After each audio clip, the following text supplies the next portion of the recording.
I think if I hear you call me Becky one more time, six-pack, I'm gonna pop your tops. All six of them. Who are you?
Hey, this is Matt once again. We're about to another video. There's another paid request, this time from Sean. His YouTube username is Summerhill Cinema 700. Thank you for the request. For anyone who has any requests, any paid requests, feel free to send them either directly to my PayPal or join my Patreon. Both things are down below in the info box. I'll get to them as soon as I can. It could be for pretty much anything. Review, topic, reaction, random, what have you. 1990, The Bronx Warriors is a film I had heard of, and it's one of those movies that's an Italian ripoff of something more popular. In this case, mainly a Steve from New York with a little bit of the Warriors involved, and I'm kind of this with that kind of movie because there are some that are pretty damn entertaining.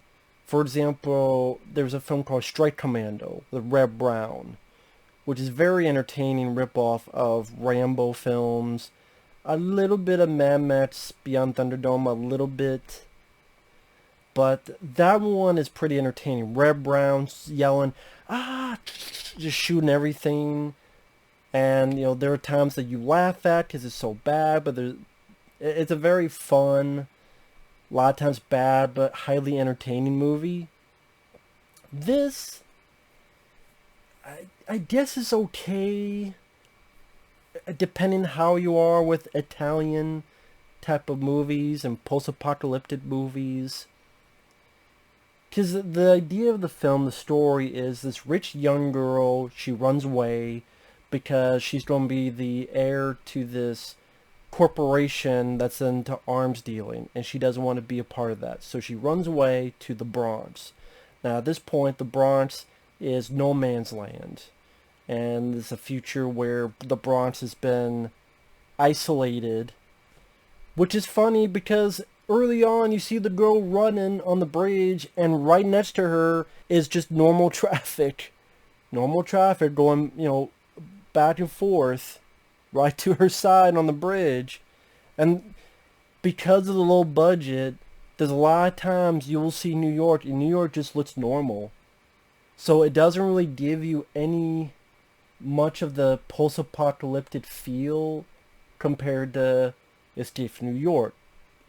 Or even compared to the future of the Warriors. Like the way the city looked in the Warriors, you felt like that was a city where you had all this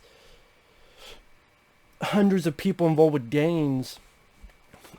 And again, Steve from New York, even more of a sci-fi take. That's why John Carpenter used stuff like the matte paintings and the wide shots showcasing just how different New York has become this prison state. Getting the low budget, you don't really see it. So if any illusion you're trying to get into this idea, oh, here's some random cars just going about their day, probably going to work at the deli or something. So there's that.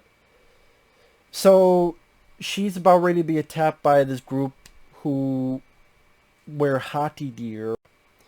But she gets saved by a gang called the Riders, led by a guy named Trash, played by Mark Gregory, which he would do a couple of these Italian films. I think in the late 80s, he disappeared and no one's really...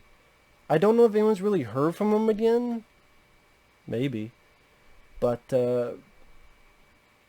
wasn't there like a DVD that came out and he did a commentary for it? I'm not 100% positive. Because I saw this, it was for free on YouTube. But, you know, Mark Gregory, it seemed like he was fairly young at the time. Maybe 17 or 18. Like, seemed fairly young. And, I don't know, as the lead, he's definitely no State Plissken. Or the guy who's the lead in the Warriors.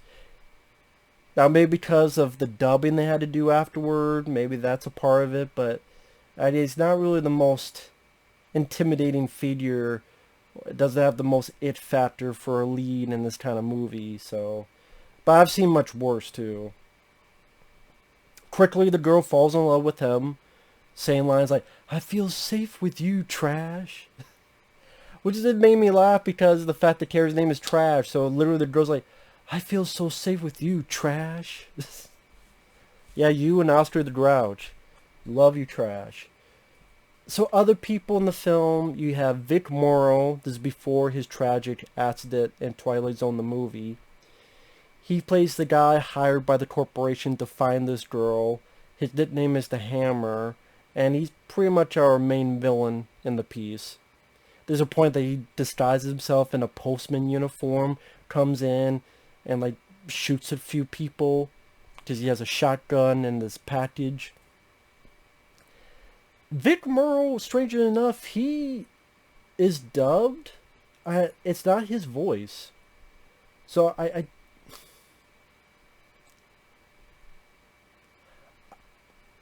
I wonder if it's because this came out, I think, 82.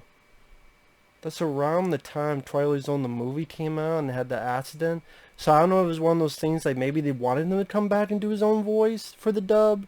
And it didn't work out that way because he had passed away, or maybe he refused and then he went to do Twilight Zone the movie. I don't know the details. I don't know, but like Vic Morrow can speak English. I've seen in other films like Twilight Zone, but his voice is I'm pretty sure that's not his voice. If it was, it sounds unlike any time I've heard him in other movies. And he's a good actor, but again, it's hampered by this dub on his voice. Fred Williamson is in it, and it's his voice. And Fred Williamson, he's the leader of this other gang called the Tigers. And the outfit he wears, this is going to sound like a strange comparison. It's kind of like a combination of a pimp and a sultan. Like a sultan ready for Aladdin and a pimp. Like you put them together, that's kind of the outfit he wears. I don't know how else to put it. And Fred Williamson, he appears a couple of times. It's nice to see him in there. I like Fred Williamson. Part of me went, why wasn't he just the lead? Why didn't you just make him the lead in the movie? He has the it factor. He has the presence. He has the look. Just have him be the lead. Have him be the lead badass. Have him be the leader of the Riders. Whether you want to still call him Trash or any other name. Just have him be the lead. I think it would have worked out better if Fred Williamson was the lead instead of Mark Gregory. But whatever. So, they're trying to establish this world. Like I said, Vic Morrow, he comes in, tries to kill some of Mark Gregory's guys. There's this weird scene, and I will say that's one of the entertaining parts of the movie. You get these weird random bits, like one of their men has been found impaled somewhere. So everyone has a meeting, and there's this guy by himself, by the water, just doing like a drum solo set. He just by himself going like...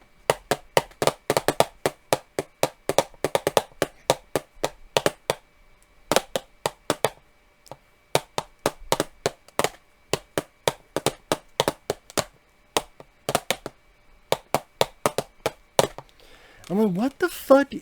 What is this about? Who is this guy? Why does he have a drum set in the middle of fucking nowhere by the river? And there's the bridge. Does he live here? Does he just bring his drum set and cymbals everywhere he needs to go to sit down, just play drums wherever the fuck he wants to?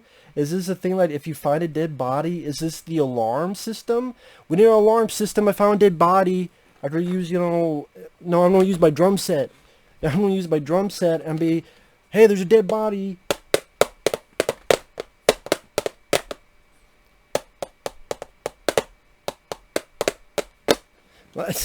So it made me laugh. I didn't know what the fuck that was about. It was different. It was unique, I guess. Some of the dialogue, like someone's describing Vic Morrow's character. One goes, he's a killer. The other guy goes, no, he's just an asshole who thinks he's God. Or there's another line of dialogue. It could be a pile of shit out of somebody's asshole. I just described the situation. I'm like, what? That's what you do with these Italian movies, I guess. Then at one point, like the girl falls in love with Trash. I don't buy it. I don't buy how the fuck she falls in love with him so damn quickly and so damn easily. It just happens. Whatever. Okay. So she gets kidnapped, and then him and some buddies have to go traverse areas in order to save her. So he takes 2 guys with him. They go through these guys who... They wear red and white paint, as if they're ready for a football game. And they're wearing silver, and they move like they're tap dancers.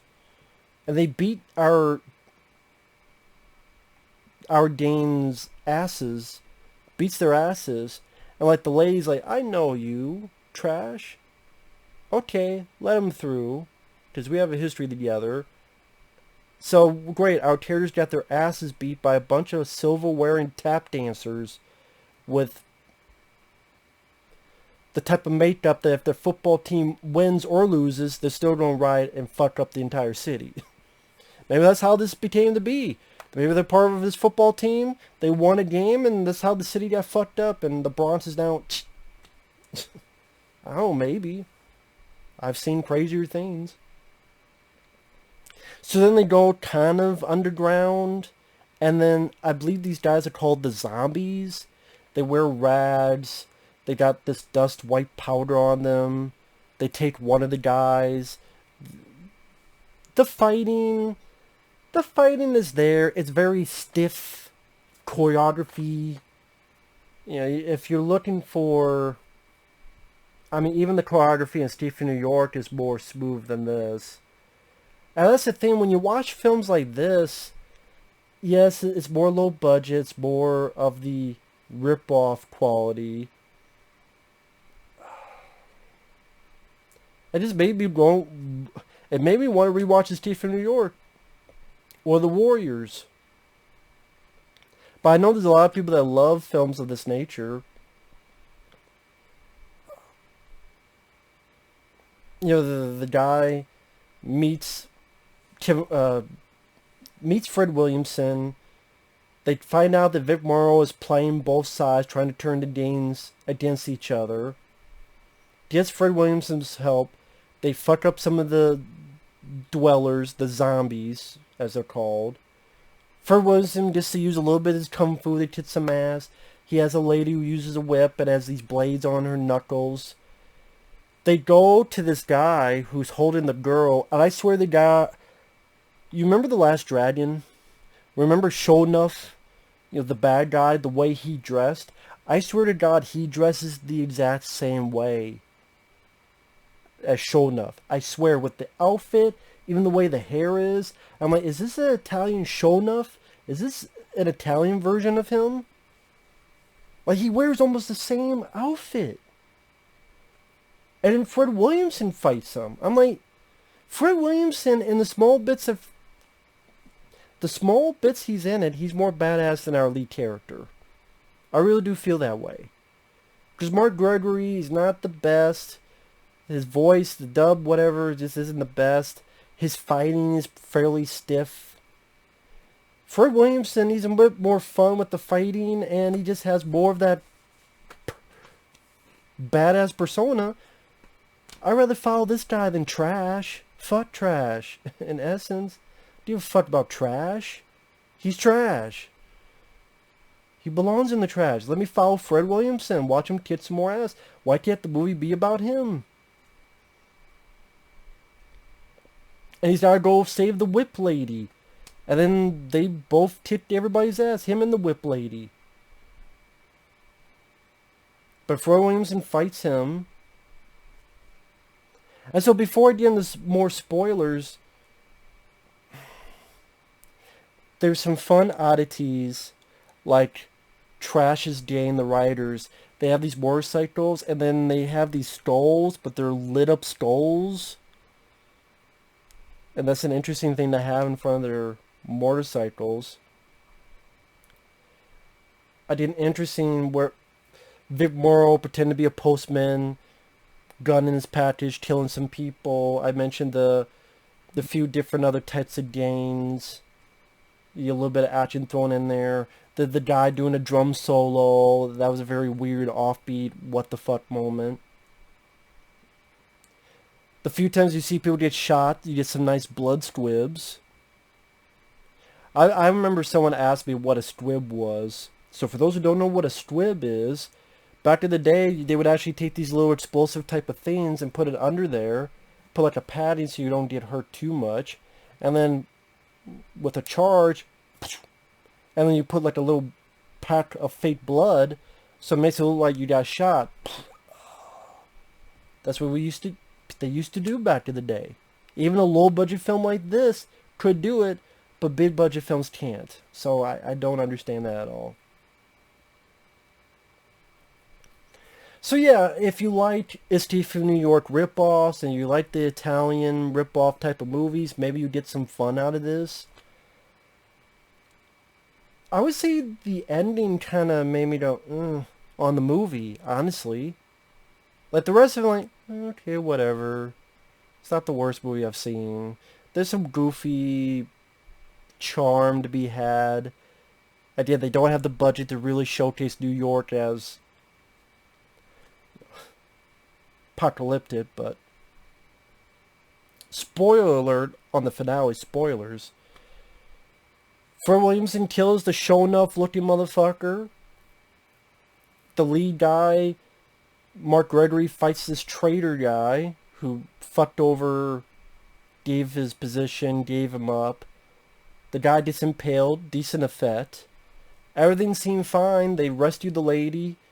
Fred Williamson and his group actually brings a big birthday cake, which looks like the city.